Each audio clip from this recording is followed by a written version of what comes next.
ये जानवर सच में एक पोकेमोन है। दरअसल ये है स्केली फुटेड गैस्ट्रोपॉड। सबसे हैरानी की बात तो ये है कि ये एक ज्वालामुखी के अंदर पाए जाते हैं। लिटरली ज्वालामुखी के अंदर। ये 400 डिग्री सेल्सियस से भी ज्यादा तापमान सह सकते हैं और इनके ऊपर लोहे के खोल बने होते हैं। हाँ, लोहे के। लेकिन असली पागलपन तो अब सुनो। ये जीव कुछ और नहीं बल्कि पानी के अंदर मौजूद ज्वालामुखी के वेंट से निकले हुए लोहे के कण को खाते हैं। फिर उन्हीं लोहे के कणों को ये एनर्जी और पोषण में बदल देता है। मतलब जरा सोचो, ये दुनिया का एक लौता जीव है जिसके पास आयरन का एक्सोस्केलेटन है और जो आयरन को ही खा भी लेता है। शायद इसे नेचर का अपग्रेडेड वर्जन मिला होगा।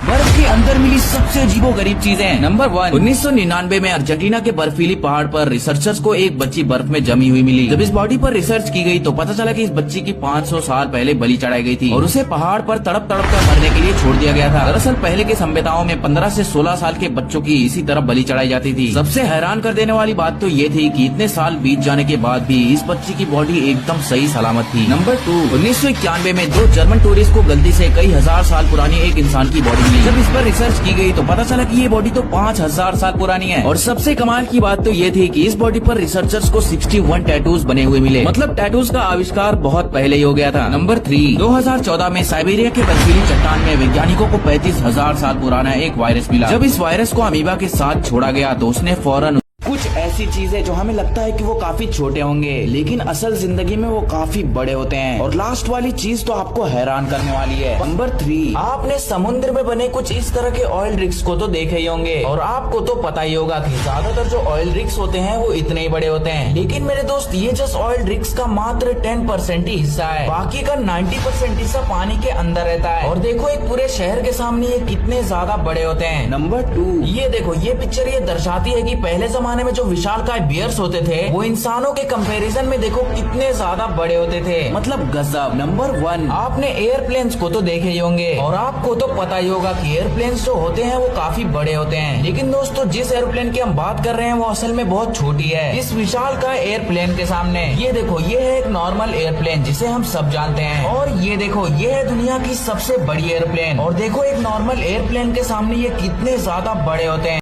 कहते हैं अगर तुम किसी जमाने वाले ठंड में फंस जाओ तो किसी बड़े जानवर का पेट चीरकर उसके अंदर घुस जाना, तुम्हारी जान बच जाएगी। पागलपन लगता है ना? लेकिन फिल्म द रेवेनेंट में ऐसा ही एक सीन था। अब मिथ बस्टर्स ने सोचा क्या ये सच में पॉसिबल है। अब इसे टेस्ट करने के लिए एडम ने एक बड़ा फॉर्म वाला डायनासोर बनाया। जेमी ने उसके अंदर प्लास्टिक की परतें और नकली ऑर्गन्स डाले ताकि असली जानवर जैसा हीट रिटेनिंग सिस्टम बन सके। फिर उसमें रखा गया एक टेस्ट डमी जिसके अंदर कॉपर पाइप्स और हीटर्स लगे थे ताकि असली इंसान के शरीर जैसा ब्लड फ्लो और टेम्परेचर बना रहे। इसके बाद उस डमी को डायनासोर के पेट में बंद कर दिया गया और बाहर का माहौल बिल्कुल ठंडा कर दिया गया। 10 मिनट बाद डमी का टेम्परेचर सिर्फ 1% गिरा लेकिन फिर स्टेबल हो गया और 2.5 घंटे बाद भी उसका टेम्परेचर सिर्फ 91 फ़ारेनहाइट तक ही गिरा। यानी फिल्म वाला तरीका हकीकत में जान बचा।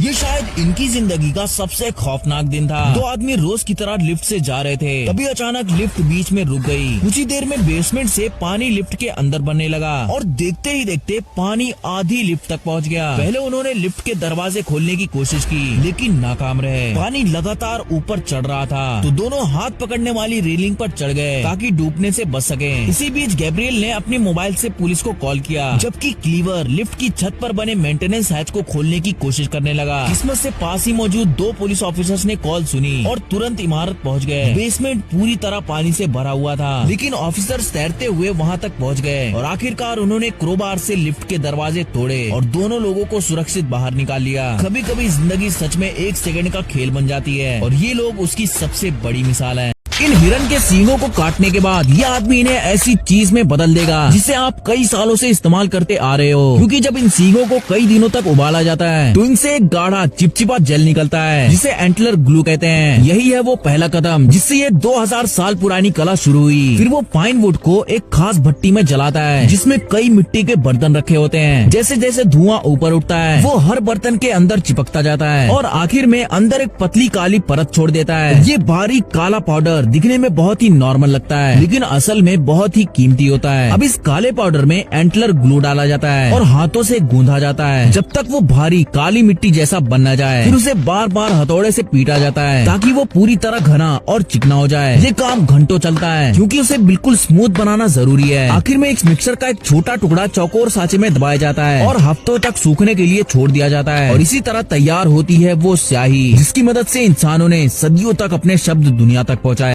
ये थियरी आपका बचपन बर्बाद कर देगी। आपने फाइंडिंग नीमो मूवी एक ना एक बार तो जरूर देखे होंगे। अगर देखा है तो आपको ये सीन तो याद ही होगी जब एक बैराकूडा मछली मार्लिन के अंडों पर अटैक कर देती है। इस अटैक के दौरान मार्लिन तो बच जाता है, लेकिन उसकी वाइफ साथ ही उसके सारे अंडे बैराकूडा मछली का शिकार बन जाते हैं। पर हैरान कर देने वाली बात तो अब सुनो, अगर आप गूगल पर सर्च करोगे तो आपको पता चलेगा कि बैराकूडा फिश ना तो किसी मछली को खाती है और ना ही उनके अंडों को। अब इस थियरी के अनुसार बैराकूडा फिश ने कभी मार्लिन के अंडों और उसकी वाइफ को खाया ही नहीं था, बल्कि खुद मार्लिन की वाइफ कोरल ने खाया था, जिसे देखकर मार्लिन सदमे में चला गया और उसे PTSD नामक एक दिमागी बीमारी हो गई। इस बीमारी में वो खुद की इमेजिनेशन से एक ऐसा अंडा सोचता है जो उसकी वाइफ ने नहीं खाया था और वो अंडा होता है नीमो का। और पता है नीमो का लैटिन में मतलब होता है नोबडी, मतलब कोई नहीं। तो इसका मतलब इस पूरी मूवी में मार्लिन अपने बेटे को नहीं बल्कि वो किसी को भी नहीं ढूंढ रहा था। ऐसे लोग जिन्होंने लाइव स्ट्रीमिंग के वक्त बहुत ही अजीब हरकतें की। सबसे पहले 2015 में जापान का एक स्ट्रीमर आराम से लाइव स्ट्रीम कर रहा था और अपने ऑडियंस से बात कर रहा था। सब कुछ बिल्कुल नॉर्मल था, लेकिन थोड़ी ही देर पहले उसने एक कूल सा लाइटर खरीदा था जिसे वो अपने चैट को दिखाना चाहता था। लेकिन जैसे ही उसने लाइटर जलाया तो उसका थोड़ा सा फ्यूल पास रखे टिश्यू पर गिर गया और कुछ सेकंड्स में आग लग गई। अब यहीं से सिचुएशन थोड़ी बिगड़ गई। वो घबरा गया और पैनिक में उसने वही किया जो शायद उसे नहीं करना चाहिए था। उसने जलती हुई चीज उठाई और अपने कमरे के एक कोने में रख दिया। समस्या ये थी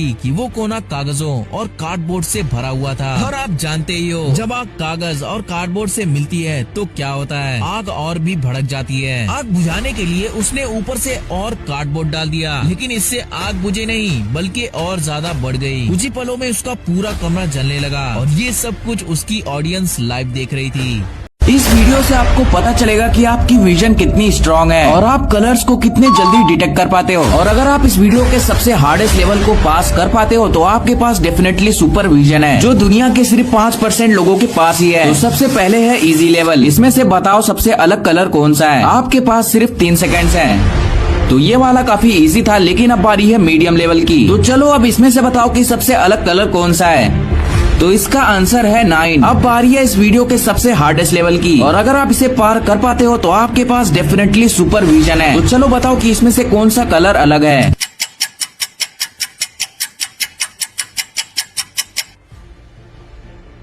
तो इसका सही आंसर है 10। अब चलो इसमें से बताओ।